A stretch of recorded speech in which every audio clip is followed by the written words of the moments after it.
We're at the Musée d'Orsay, and we're looking at an 1874 Monet. This is the bridge at Argenteuil, which is a suburb of Paris.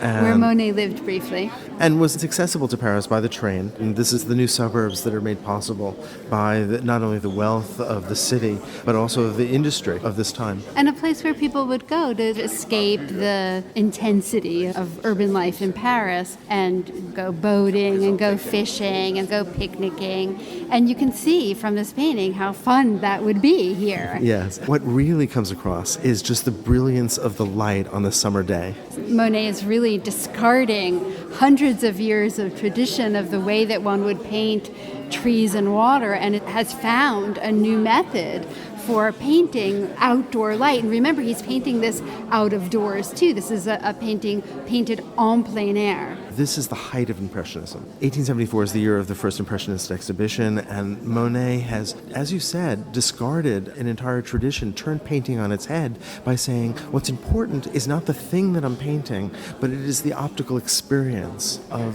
seeing. That's right. That's critical here. Right, and in order to jettison those hundreds of years of how to paint a landscape, Monet asks himself, what am I really seeing? If I put away everything my brain tells me and everything a person learns at the academy as though my eye were born now, and I just looked at the scene, what would I see?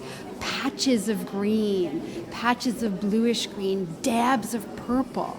So that not what I know, not like chiaroscuro, the formula of academic painting, but the actual visual experience of this. So when you look at, for instance, the English painter Constable, you can identify the types of trees, you can identify the hardware that's on the barges that he renders. Here, almost nothing is identifiable. No. It's not about that. It's not about understanding of what kind of sailboat that is, of what kind of sail that's canvas that's rolled up.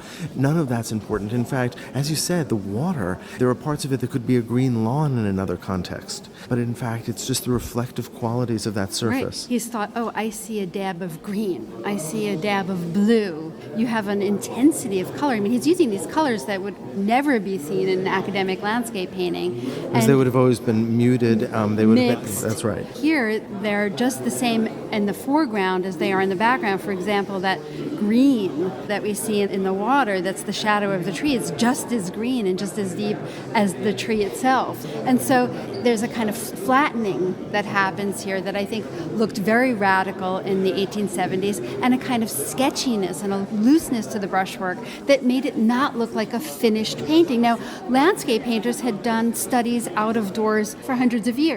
The idea was that Monet was making a completely finished painting out of doors, saying this is done even though it lacked the kind of polish and finish expected by the Academy. It was a mere impression.